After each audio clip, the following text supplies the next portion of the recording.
welcome to ECCB Connects. This week we're gearing up for the 28th OECS ECCB Under-23 Netball Tournament, which will be held in St Kitts and Nevis. We'll be chatting with Cyril Ible, President of the St Kitts Netball Association. Stay with us, we'll be right back. Are you ready for the 28th OECS ECCB Under-23 Netball Tournament? July 6th to the 13th at the Pam Tyson Netball Complex, Warner Park, St Kitts. Witness teams battle for supremacy. Antigua and Barbuda, Commonwealth of Dominica, St. Lucia, St. Vincent and the Grenadines, and host country St. Kitts and Nevis. Who will it be? Come and see. It's great netball action for the 28th OECS ECCB Under-23 Netball Tournament. Sponsored by the Eastern Caribbean Central Bank, developing young minds through sports. Mr. Ible, welcome to ECCB Connects. Thank you. Thanks for having me. Okay. I know the St. Kitts Netball Association has been very busy over the past few weeks preparing for the 28th OECS ECCB Under-23 Netball Tournament. Yes, we have. We started preparation in terms of the team some 4 months ago, and we have been narrowing down and have narrowed down our team to our selection, and so we are quite prepared. We are ready for the tournament. How many teams are participating We this have year? 5 OECS members, I would say. St Kitts and Nevis, which is one, St. Lucia, St. Vincent, Dominica, Antigua. As you know, St. Kitts and Nevis is going to be 2 separate teams, so it's going to be 6 countries, but 5 OECS. Are ECCB members. What sort of programs? I know the competition starts from the 6th, ends on the 12th. What sort of program you have lined up? We have a packed program. On the 6th, the teams will start to come into St. Kitts, and in the evening we're going to have the governor is going to host all the teams at the governor's house. And that's the Governor General? That's the Governor General, so St. Seaton, yes, okay, of St. Kitts and Nevis. He's going to be hosting all of the teams. And then Friday or Saturday, we're going to have the official opening of the games at Netball City at 5:30. So that's some of what is happening initially, along with the games going to progress each day from there on, Sunday, Monday, Tuesday, etc. And then the closing ceremony on Saturday of the following week to round off the tournament itself. So we have a very packed schedule in terms of what is happening with netball. And I noticed from your fixtures that you have 2 sets of games. You have morning and evening games. Mm-hmm. Yes, this year in particular, we don't have a lot of morning games because there's only 6 teams. There are only 6 teams, so it is not necessary to have as much morning games. But yes, we have morning games, mm-hmm, and then we have the afternoon games. Mm-hmm. So we are trying to make sure that all the games fit into the days that we have. Mm-hmm. I know that you've done quite a bit preparing for the competition. I see that you have done some resurfacing of the courts. Tell us a bit about the actual work that has gone into preparing for this tournament. Well, you could see how beautiful Netball City looks. We were fortunate to have both first and second court resurfaced by Sui Paving of Jamaica. And we're very appreciative of them taking on the mantle of resurfacing those courts, and we really appreciate it. And numerous other sponsors, Department of Sports and so forth, that prepare the grounds and also assist with the resurfacing of the court. It was done in practically a day and a half. As it relates to the stands, the Department of Sports have been doing some work, and will do a lot more work over the coming week to get the actual complex itself prepared for the tournament.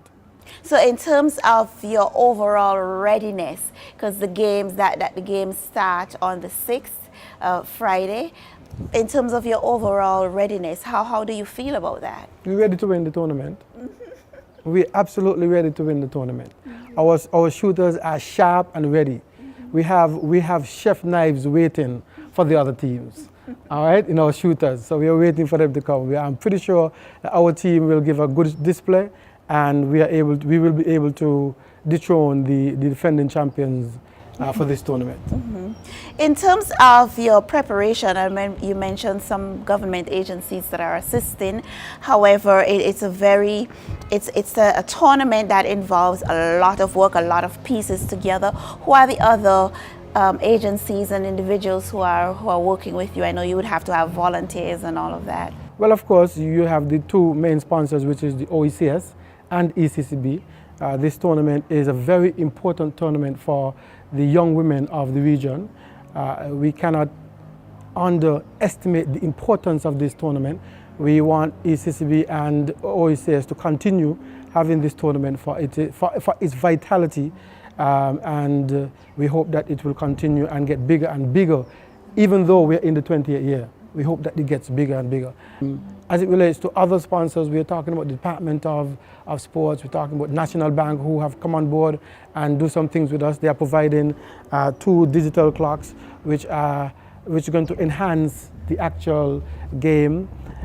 We have the Department of Public Works, we have the Department of Tourism, we have local companies who have donated different things, Dumas, we have Ricardo, we have TDC, we have lots of other sponsors which will be noticed as the days go by in the tournament. So you're fully supported? We are fully supported to make sure that this tournament is a success. Okay. Well, why should patrons, why should the people in St Kitts and Nevis come out to this tournament? What should they expect? Well, I could refer to the local league. They have been coming out in numbers for the local league. And so they know how exciting the game of netball is. They know that they're going to be entertained, and we're asking them to come out for those reasons, to be entertained, and they're going to have a safe place to go for their kids and their families to come to see the games. So it's a family affair? It's a family affair. Okay. Yes. Mr. Ible, thank you very much for speaking with us on ECCB and Connect. thanks for having me. I appreciate it. Thank you very much. All right. Coming up next, we'll be chatting with Nigel Browne, Corporate Relations Officer at the Eastern Caribbean Central Bank, about the development session, which is a component of the OECS ECCB Under-23 Netball Tournament. Are you ready for the 28th OECS ECCB Under-23 Netball Tournament?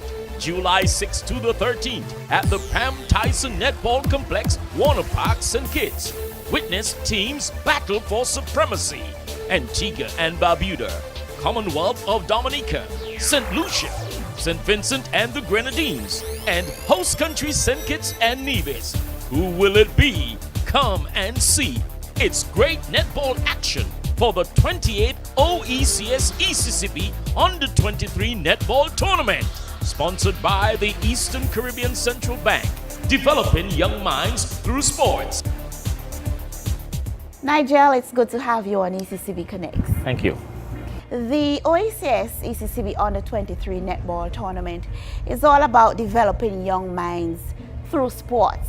And to ensure this happens, the ECCB has incorporated a development session as part of the tournament. What's the focus of the session this year? Well, this year the focus is on entrepreneurship. As a matter of fact, the topic is create or await. And so we have a special guest speaker who will be coming in by the name of Kimara Isaac. She's a special projects coordinator to the College of Monroe. And she's here with us in the Federation, and she will be conducting the session. It promises to be a very exciting session where, the young girls will learn about entrepreneurship, how to develop themselves and so forth. And, the whole focus of this development session is really about teaching them interpersonal skills and professionalism, and that sort of thing. And so we're looking forward to that. Right, so it's not just coming to the competition, taking part in the games and competing, it's also about that holistic development. That's correct, yeah. And she has indicated that she's looking forward to that session, and it promises to be a very interactive and informative session indeed. And this session will be held at the Sir Cecil Jacobs Auditorium on Tuesday, July the 10th at the ECCB headquarters. Nigel, thank you very much. You're watching ECCB Connects, protecting our currency, developing our region. And now for this week's financial tip. Hi, my name is Francine Paris from Dominica, Use credit cards sparingly. Get rid of all but one or two and pay off the balance each month. You can save hundreds or thousands of dollars a year by avoiding credit card interest charges. To view any episode of ECCB Connects anytime, any place, at your convenience, check us out on YouTube or Facebook at ECCB Connects. Here's where we end this week's episode of ECCB Connects. Remember, action in the 28th OECS ECCB Under-23 Netball Tournament shoots off this Friday. Check out our Facebook page for daily updates.